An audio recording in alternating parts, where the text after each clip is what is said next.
Nalin, can you hear me? Hi, John. Good morning. How are you? I'm fine, thank you. How are you? Yeah, good, thanks. Good, thanks. This is my work at home day, so I'd normally have gone into the university, but Tuesdays I look after my daughter for part of the day. Right. How's things going at La Trobe? Yeah, things are good, and so we can go back to work. Yeah, I've been going back in 2 or 3 days a week. I think this week I might be in 3 days. All right. So one of my PhDs is online. She had to go back to Saudi Arabia last year, so she's still working remotely. Right. Saudi Arabia, but she's the one I think I mentioned to you, looking at phishing emails and human aspects that might impact on people's susceptibility and behavior under Right. phishing email, reception. So Brand's joining us too. He had to go back to actually, where are you, Brand? In Canada, somewhere in Canada. In Ottawa, home. Ottawa. Oh, that's right. I should know that. God's country. I'm going to say it's probably we talked about, actually I had a chance to go, I think, to Queen's University many years ago, and my wife and I looked at it, and it's Kingston, I think, isn't it? It's in, and yes, we looked at the temperature in the middle of winter, and I thought, that's an awfully cold winter. There's a lot of snow that's going to fall. I wasn't sure I was up to it. Well, actually, Kingston is on the lake, so it's a little milder than the rest of Ontario, but yeah, it gets cold. But it's wine country, if you can believe that. Yeah, look, it's funny. Country in Ontario. It's funny, isn't it? Yeah, look, I don't mind cold per se, but I like a warm house. So I think that's critical. Yeah, you need good central heating, good, no drafts and stuff. Yeah, no, we have that. The problem is the length of the winter. I actually like winter, but I wish it would end, say, at the end of February. It goes on. Actually, we had 23 degrees a few days ago, but that's unusual. We're still looking for a snowfall before the end of April.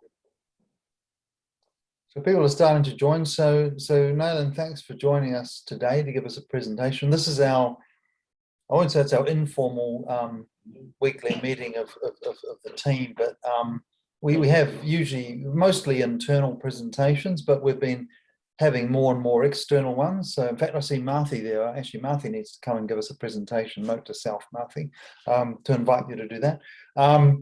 And so we invited a number of other people we thought might be interested in cybersecurity, kind of, human aspects relating to security and privacy and so on. There's a few students, I think, that might join us, as well as some of my research fellows and so on as well.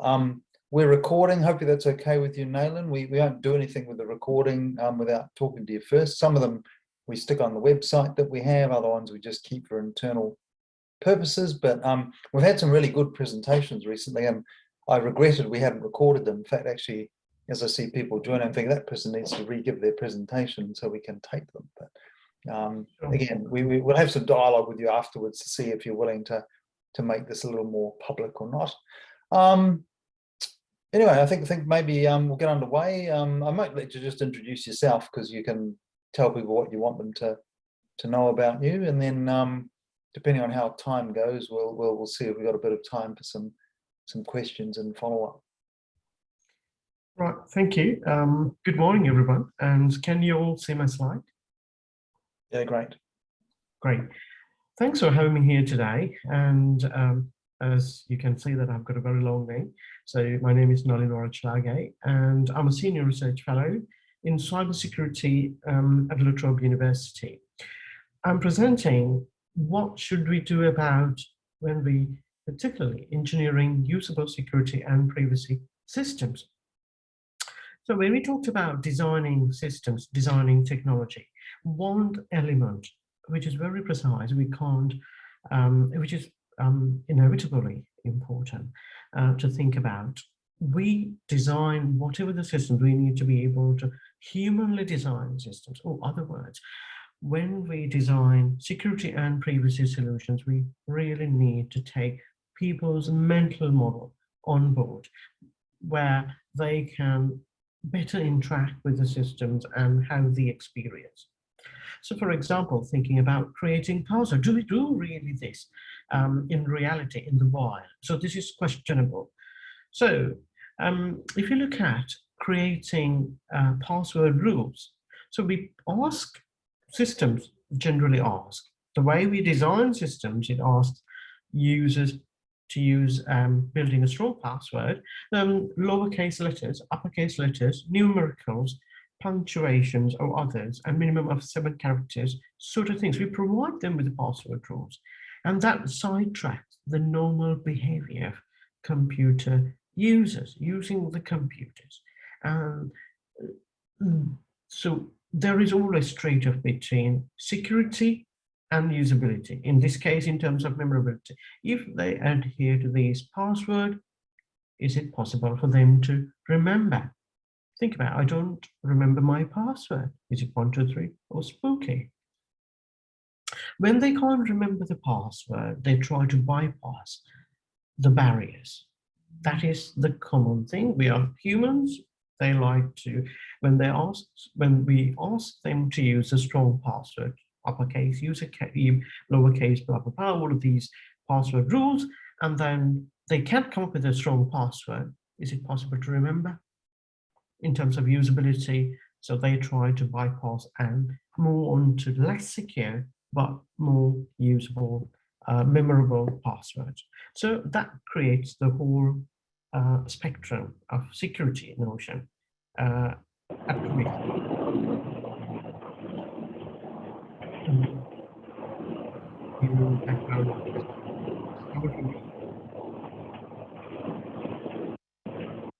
Right. So when this is my email client, think about a situation. I wanted to access my emails through the email client. And I wanted to go and find out how secure my communication is. So this is my laptop when I was at UNSW. I tried to go and have a look at how secure my communication. Then all of a sudden I found out, okay, my digital certificate has been expired and nobody knows that. The software developers, the programmers, the people who configure the systems, they are responsible of designing and developing this. But at the time of implementing the solutions, there were no problems. But that is the software developers, engineers' job. But what happened? Will this be usable? And is it secure? So this is questionable. So, and after some times when it expires, it does not provide the users with a security alert saying that your digital certificate is expired. Even if that communicates to the user, will he or she be able to understand? So this is again question, which could open the back door for the attackers to sneak into the system without any sophisticated attack, not very complex attacks. So how much of security we are sacrificing for usability? This is again questionable, asking to set a password for your account. So people can come up with their own password, like 123, base 4, their date of birth, such and such a things. And if we get the systems, if we design the systems, engineer the systems in a way that generates the passwords, a strong password, so we are sacrificing usability for security. People find it difficult to remember. So on the other hand, this also can apply to privacy. Trading, how much of privacy we are trading off for convenience. So that is very important that we also need to think about. For example, ME-Safe driver app that provides roadside assistance, where if your car broke down, they would be able to find your exact location and come and find you and give you a bit of a hand. But their GPS logs not only reveals where you travel, but how fast you drive, which route you take, which ATMs you stop by, and what medical clinic you visited, oh, where were you at on Friday night? So they would be able to reveal all this information. What happened if they pass this information to the police officer? So they would be able to give you the, the fine ticket for speeding. So they would be able to, so what happened to your privacy? This is still questionable.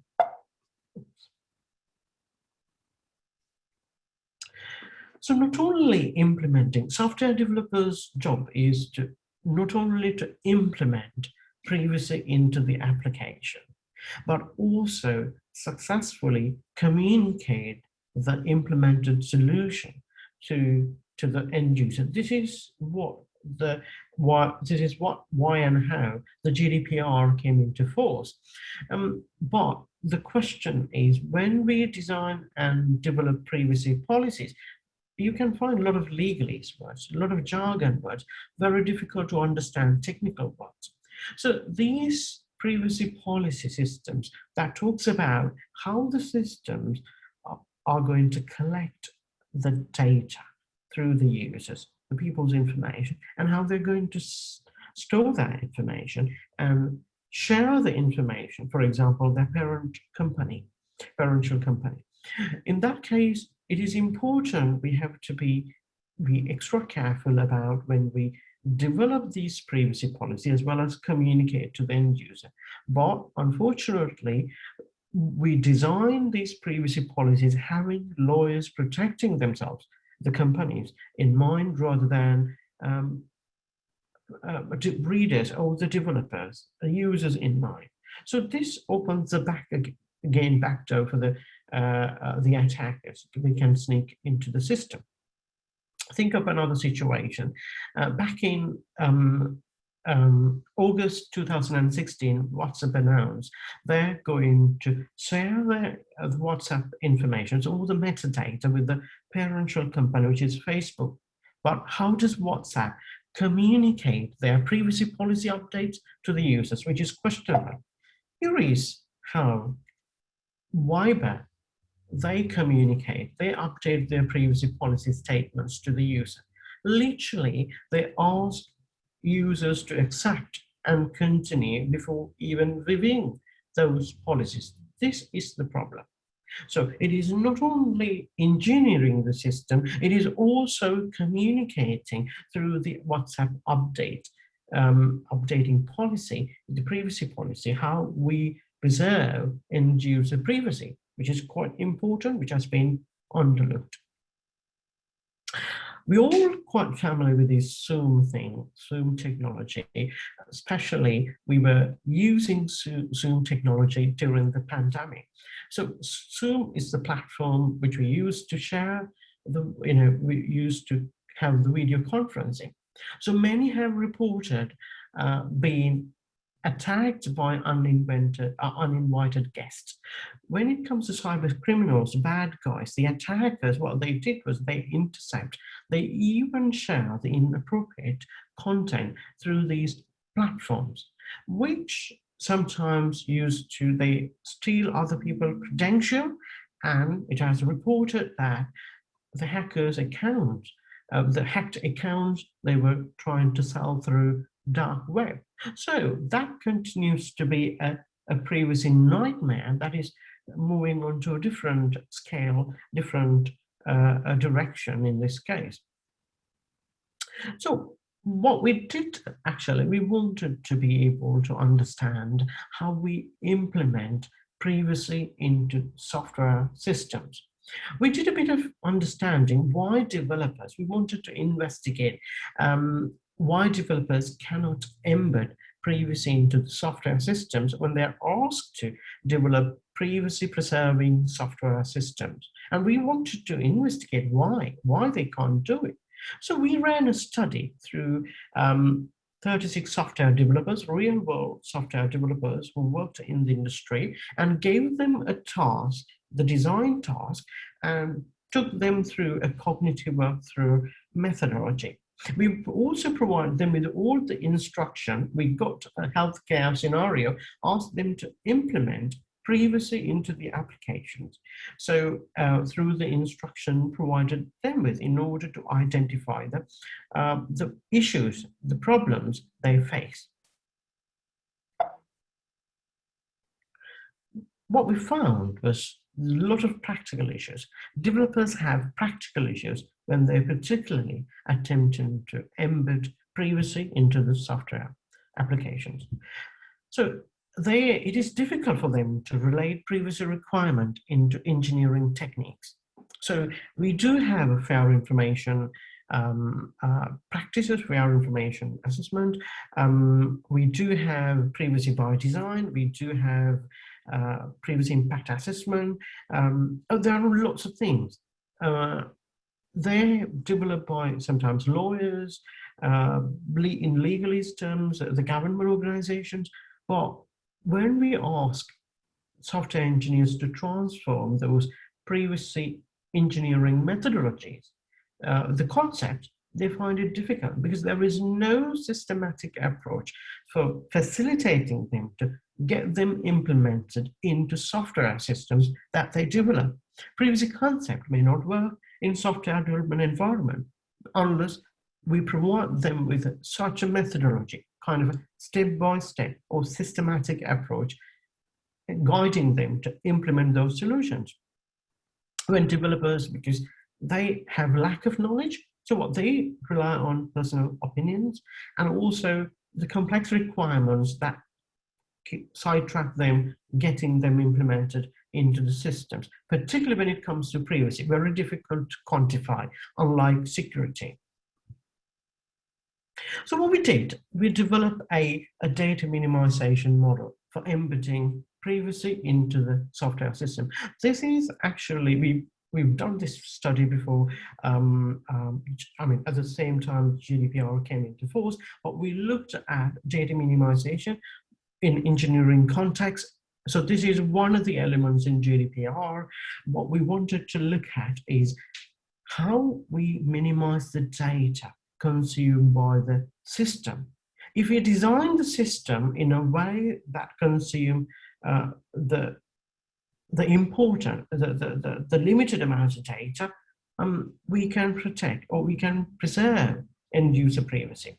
So we use a data minimization model developed, which provides a step-by-step or systematic approach for software developers to embed privacy into the software systems when they're asked to develop a privacy-preserving software systems. We ran this study through real-world software developers with each spent around a huge task, 2.5 hours with each, and 3 consecutive studies, and then we developed. So here is the, we developed the data minimization model. Here is the previous engineering methodology or the data minimization model we developed. I'll talk about a little bit of the data minimization model, why we need that, because if we can minimize the data consumed by the system, then we are dealing with a limited amount of data. So that might be, we might be able to give a bit of extra care for that and design and develop the system in order to preserve end user privacy, because we are, if you design the system in a way that collect limited data from the end user. So when we instruct the software developers to implement systems with taking data minimization model on board, we wanted to see how they understand. So initial step would be how they, because we collect data when it comes to design the systems, we have different various waterfall model or spiral model or anything we use, collecting data, system design, implementation, testing, and turnover. In that case, very important, we have to think about, importantly, at the time of collecting data, system analysis and data collection, requirement gathering, what we call. So when we collect data, how they understand the nature of the data. So we rely on the risk perception, perceive risk the calculation of the model developed by Maximilian. So he talked about perceived risk can be calculated, multiplying sensitivity of the data and also the visibility, how visible that data, as well as how sensitive that data is. We also extended that model and published in Higgs conference that particular model with empirical investigation, and we extended the model into perceived privacy risk context. How do we calculate the perceived privacy risk of the user? So what we did was we asked software developers to play a role of engineer as well as the end user, and then asked them to calculate perceived privacy risk through the model that we developed. So when they collect information, they understand what kind of data that they're going to deal with. Once they know how sensitive, how the risk affiliated with that privacy risk affiliated with that data point, they would be able to go ahead and make some system design decisions, like how to collect data, that particular data points, and also how to store that information, how do we encrypt that information securely, and also when it comes to share that information with the parental company or with somebody else, what sort of we need to have a bit of extra care. So we developed this model. This is the simplified version of the model we developed, facilitating software developers to embed privacy into the application. We focused on data minimization because that is the very important element that we have to think about, because we dealing with data. So we minimize the data and then we get them implemented into the system. This is one of the ways that we can preserve end users' privacy. So when we develop the model is there, but we don't know whether or not we can get this across the community, which is software engineering community. What we did was we investigated software developers' intention to follow up previous engineering methodology. Previous engineering methodology is the data minimization model we developed. And we wanted to say that how people adopt that, data minimization model we developed. So we ran a study with 149 software developers, taking technology acceptance model on board, try to understand how software developers adopt the model, the data minimization model we developed for software engineers to embed privacy into the application when they're asked to develop privacy preserving software systems. So what we recognized was that their intention to follow such a methodology was so high, as well as we find the usefulness. They find this is quite useful in terms of when they're asked to implement privacy into the application that they develop, because there is no systematic approach which has been implemented, and they would appreciate such a facility, such a resource, facilitating them to provide a sort of a guideline, systematic approach, step-by-step approach to implement privacy into the application. So that is there, but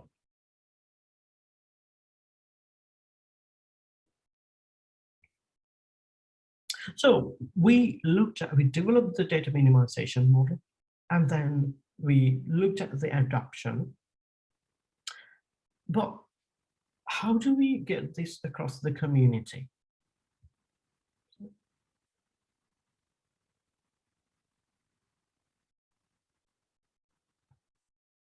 Well, and we developed the systematic, data minimization model, and then we actually transform. We wanted to identify how do we transform this model, because initially we developed the model, data minimization model, and we also looked at the adoption, which was quite high, and people find it, software engineers find it quite useful, this model for them to implement privacy into the application. But then it's there on the papers. We wanted to see the transformation. How do we get this across the community? So we thought of developing a serious game design framework. as an educational intervention which enables, which enhances developers' secure coding behavior through motivation. So how do we do that? So we develop again, a framework, a game design framework for software developers where they can enhance their secure coding behavior through motivation. So basically, we wanted to look at mainly two different aspects. Initially, we wanted to develop, facilitate, help software developers to write a secure code through their motivation. How do we do that? For example, we want them to feel such a threat is there. We know the Zoom bombing thing happened. We are quite aware of the financial loss as well as a reputation damage, what happened with the Zoom. And so if the software developers feel such a threat, perceive such a threat, if we haven't implemented privacy into the application, the attackers could sneak into the systems, invading people's privacy, and that could exploit, the consequences would be financial loss, reputation damage. So we wanted to model that. If we can through the gamification platforms, if we can get people immersed into the story, providing them with a story about the Zoom bombing things, and that would be the financial loss as well as reputation damage. So we can let them perceive threat.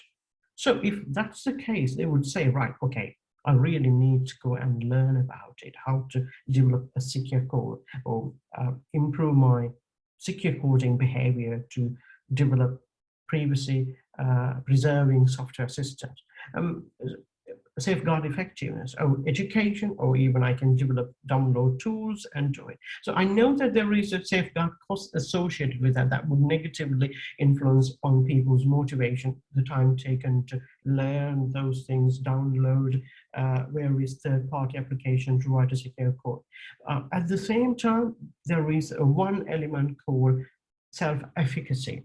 So once they perceive such a threat, wow, we really need to have a little bit of extra care to protect ourselves against these attacks in write a secure code. And then we also need to know about what we can do it. So if we have a bit of knowledge, the self-efficacy has a correlation with knowledge. If we can enhance their knowledge, enhance their awareness, knowledge, give them a bit of learning experience or the training, that would be fantastic for them to enhance the level of confidence that would automatically enhance their self-efficacy to write a secure code through their motivation. How do we do that? What we did was the model that we developed, a systematic approach for them to embed privacy into the application, or the step-by-step approach. We wanted to teach them through the gaming platform. And if we use the Bloom's taxonomy, according to this model, we use the Bloom's taxonomy to transform their knowledge into reality that automatically enhance their self-efficacy, the level of confidence to write a secure code through their motivation. So the teaching content, the knowledge element, is the data minimization model we developed for software developers to embed privacy into the application. So when they're asked to develop privacy preserving software systems. Then what would be the future work look like? We have to empirically investigate. The model is there, but we don't know we can put them into practice. We have to test this. We have to empirically investigate this model through software developers and see that how their mental model works. For example, behavioral element derived from the game design framework. So how these threat perception, safeguard effectiveness, they find it, and also self-efficacy. And also we also need to be able to investigate teaching element. How would they find teaching elements incorporated into the gaming platform would enhance their secure coding behavior in terms of enabling them to develop privacy preserving software systems. So when we implement these ones, we will identify what elements we should incorporate and what elements we should omit. And then we will develop the final framework. So the next challenge is to how do we transform this model to reality? So the actual gaming platforms, we are planning to design the storyboard that simplifies and exaggerates, getting people immersed into the real world scenario. The people means the software developers. So they are the people who are having the training based on the gamification platforms, the tool that we develop. So we get them immersed into the real world scenarios like Zoom bombing things and let them to have the perceive the privacy threats and then try to understand, get them through the process of applying the data minimization model into their privacy software development context, which enable them to enhance their level of confidence. That means self-efficacy that happens incorporation of these the data minimization model happens through the Bloom's taxonomy. So when we incorporate this, those elements, the framework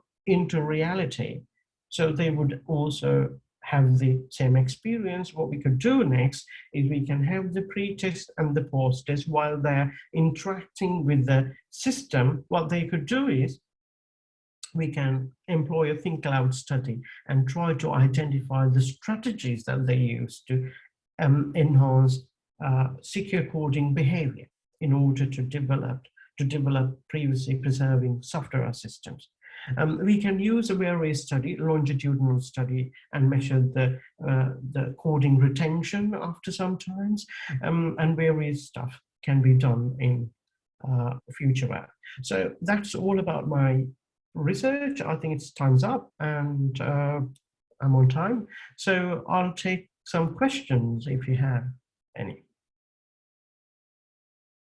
That's really great, Nalin. Thanks heaps. Who's got some questions for Nalin? Sorry, do you mind going back to the future work slide now?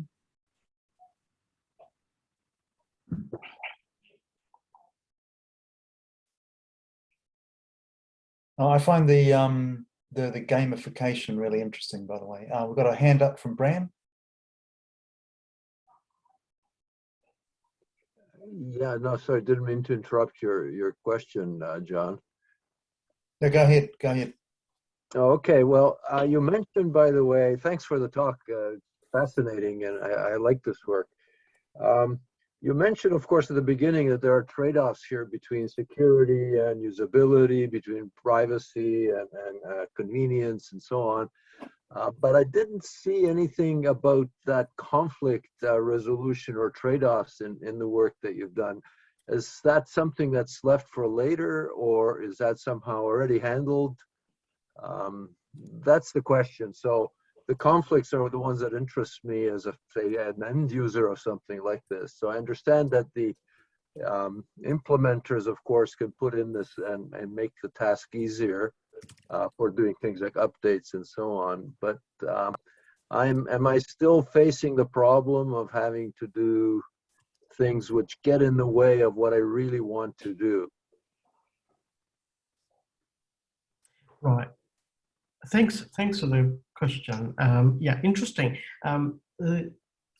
Yes, I mentioned there is a trade-off between privacy, usability, and security. So, and the solution that we are trying to provide them with is providing them with a systematic approach.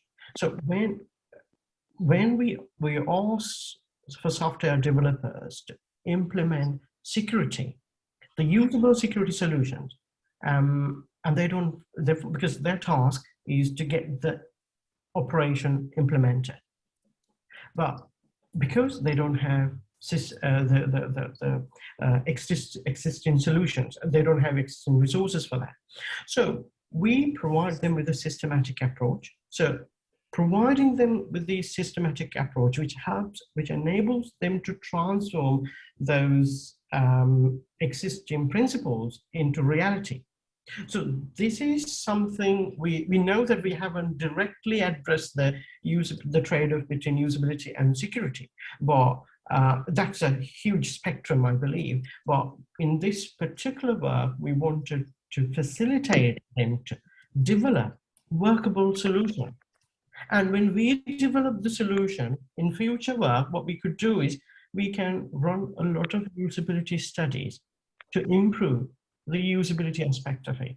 For example, thinking about the systematic approach we developed, and then identifying the knowledge gap with the implementation, the system engineering, and then we can fix that issues. Did I answer to that question? Oh, I know that. Yeah, yes, you did. Thank you. The issue is that I think we as a sort of the HumaniSE group here are facing is that there's going to be a lot of these very different concerns, many of which are actually going to be in conflicts with each other. There's gender bias, there's all kinds of biases. John has a long list of biases that software typically has and so on. Of course, there's security, then there's issues such as performance and so on. And there are all these different conflicts. And one of the problems that, of course, software developers have to do is how do they trade these things off? So if you will be working on, for example, how usability, how this framework can help with usability and privacy, and convenience and so on, it would be useful to actually look at it in a broader broader light, where all these different requirements, which is the standard engineering issue, how do I trade things off? So if the framework only helps one thing, that's good, but it may actually make other things worse unless we think about the possible trade-offs. So we may have a series of frameworks like the ones that you've defined, and then we have this issue of how do we blend them. That's sort of the concern I have, but yes, you've answered my question. Thank you. Yeah. So if I add a little bit more information to that, actually, I think we know to our cost, nobody has done that sort of a systematic approach or helping software developers to embed privacy into the application. That was quite a new thing. So we wanted to initially provide them with a solution. I think, as you suggested, on top of that, once we provide them with the solutions, we initially provide them with the solutions, we looked at the adoption, and then we wanted to transfer this message to the people, but then we can think about the things that they develop, how usable they are, how the end user find it usable. I think I do agree with your point, and yeah, so we are at the beginning of this work, and because I think it's in necklace with its thing. So yeah, thank you so much. Thank you. Haria, have you got a hand up for a question? Yeah, thanks, Nalin, for the talk. That was very interesting work. I'm just interested to know how you evaluated your gamification framework to understand whether it helped the developers to write more secure code and it helped them to learn those things that you were aiming for. Right. Thanks for the question. I think, as I mentioned, we run the survey study. We are planning to run so we developed the serious game framework, and we are planning to test those hypotheses through a survey study. We run these hypotheses through the user, the software developers, real-world developers, and see how they perceive privacy risks, what their safeguard effectiveness, the effectiveness of the solution that we are going to provide them with, how they find it effective, and also the cost, the time taken to complete this task, the money that is associated with it, kind of things. We are trying to see how positively or the negative, what is their mental model looks like.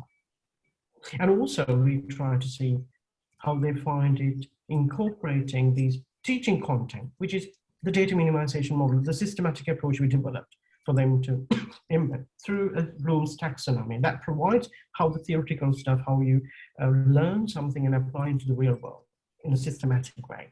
So we try to run this study through a survey study and try to have the open-ended survey, ask a few more questions at the end to elaborate things in a given context.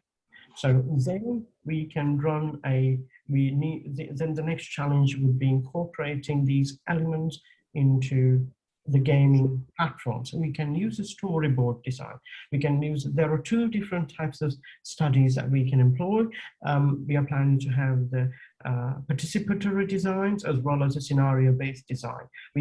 Initially we try to develop the scenario by ourselves and try to design the storyboard, and then get people through the scenario that we developed and let them to, people means actually software developers, let them to enhance, come up with their own story, to write another story which simplifies and exaggerate things in real life context. So the software engineers are the different sort of people. We need to design something for them.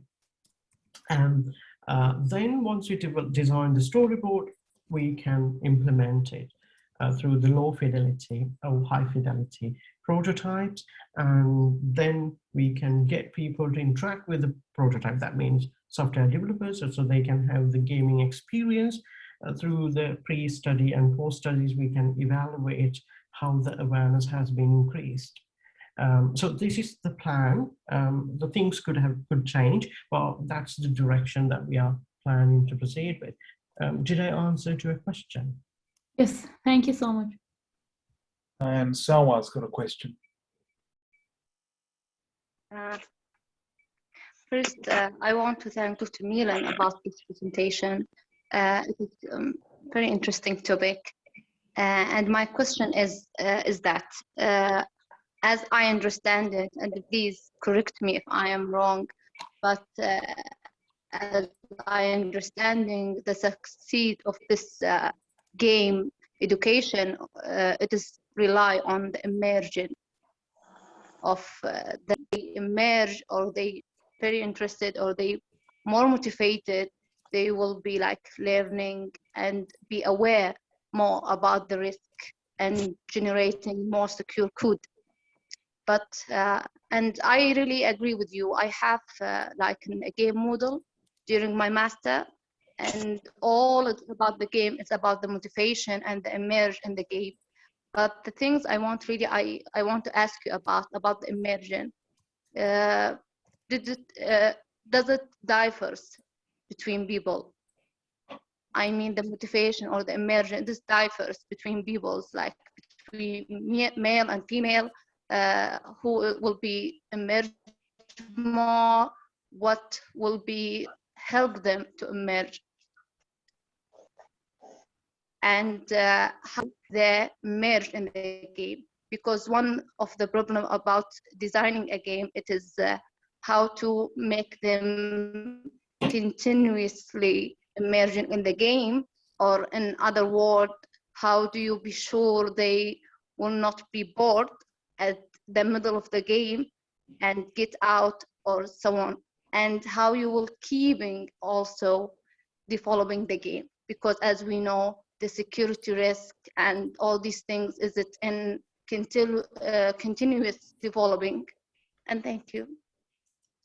Thank you for the question. I think that's an interesting question too. I think we would be further able to investigate at the design science stage. So as I mentioned that earlier, that's why we are using scenario-based design as well as a participatory-based design. When we initially design something, because we don't want to exclude, omit any of these elements. Once we tested it through a survey, we wanted to get these things incorporated, wrapped up these elements, the psychological models, the teaching contents, the transformation through the Bloom's taxonomy. We need to get each and every element incorporated into the platform, so the gamification platform. So we use a scenario-based design science principles to design something. And then what the question that you raised is important in that the next study, what we do is we use a participatory design. So we use a focus group. We are planning to have with a different diverse group and see that how they perceive the design. Will they think the design that we have come up with, the scenario-based design, because we didn't want to exclude any of these elements, but when it comes to the final design that we are going to go with, we are going to have with the different diverse age ranges, diversity like female, male programmers, and how they find it having various types of design, how they find it, is it easy to interact with, is it useful, and what sort of scenario that they would prefer them to get themselves immersed into the real world environment through the design. So this is where we will do the work